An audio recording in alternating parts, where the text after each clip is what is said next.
আমি পায়ে ধরে বলি, বোন, তোমার এই যৌবন একদিন থাকবে না, থাকবে না। তোমার স্বামী তো তোমারই সুখের জন্য বিদেশে চলে গেছে, তোমার এই সন্তানদের মুখের হাসি ফোটানোর জন্য বিদেশে গিয়ে কাজ করতেছে। বিদেশে যারা যায় তারা জানে কত কষ্ট করতে হয়।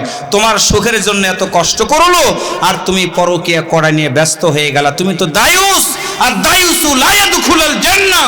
কোন দায়ুস মহিলা আল্লাহর জান্নাতে যেতে পারবে না। ওমা, তুমি তো সেই মা ফাতেমা রাদিয়াল্লাহু তাআলা আনহা, জান্নাতের সর্দারিনী হবে। একটু কি মারহাবা বলতে ইচ্ছা করে না?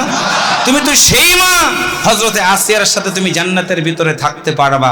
তুমি তো সেই মা হযরত ফাতেমার সাথে জান্নাতে যদি থাকতে চাও, তাহলে নিজের লোভটাকে বন্ধ করে, ক্রোধটাকে দমন করে, অল্পে তুষ্ট থেকে তুমি তোমার জীবনটা চালাবা। আল্লাহ তাআলা কবুল করুক, একসাথে বলি আমিন।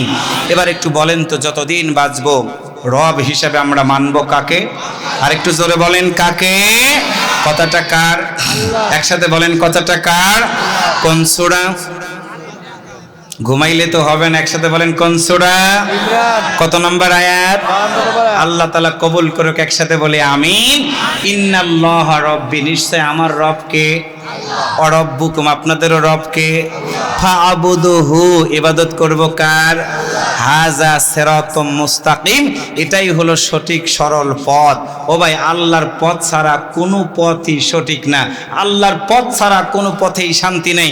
আল্লাহর পথ ছাড়া কোনো দিন আপনি শান্তি পেতে পারবেন না।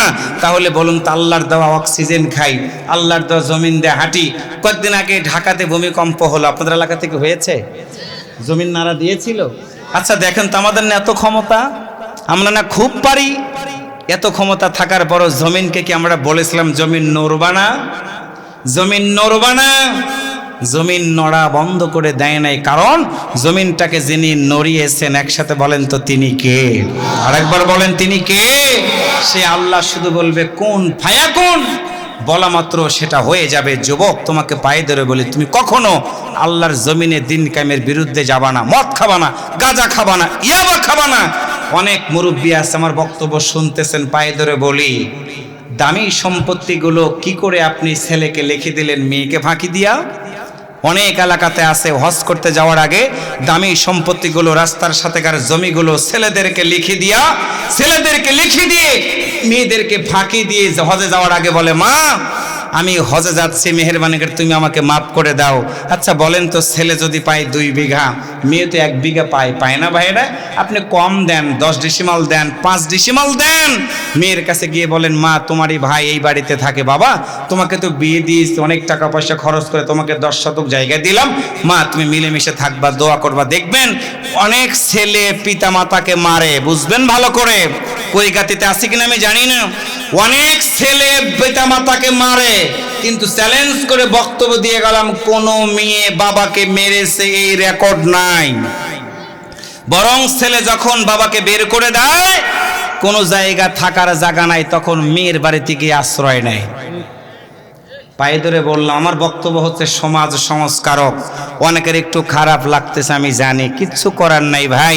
তোমার ব্রেন যেদিকেই থাকুক না কেন, তুমি যতই বোঝো না কেন, তোমাকে বোঝানোর দায়িত্ব আমার না, বলার দায়িত্ব আমার, বোঝানোর দায়িত্ব একমাত্র আল্লাহর। সুবহানাল্লাহ জোরে বলেন।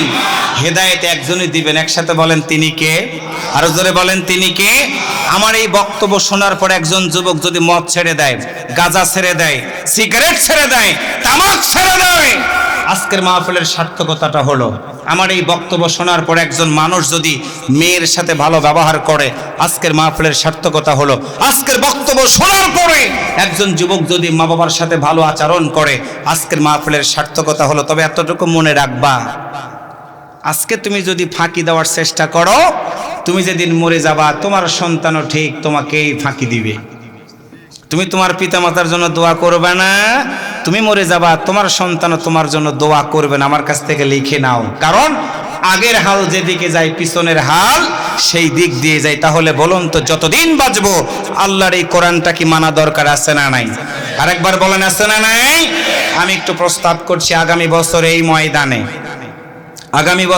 ময়দানে এর চেয়ে বড় আকারের সুন্দর করে কোরআনের মাহফিল হোক, মৃত ব্যক্তির রুহের মাগফিরাতের জন্য দোয়া অনুষ্ঠান হোক। এটা কি আপনারা চান? একসাথে বলেন চান?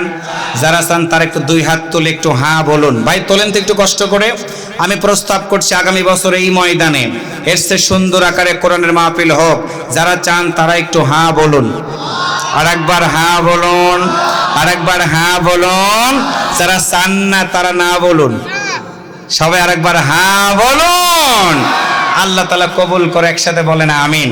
এবার একটু প্রশ্ন করতে পারেন, হুজুর সুন্দর করে বসেছিলাম, চোখ ভিজে গেছে, আবার আপনি শীতের ভিতরে চাদরের ভিতরে হাতটা দিয়ে রাখছে, হাতটা তুলালেন কেন? আচ্ছা বলেন তো ভাই, এই হাতটার মালিক কে?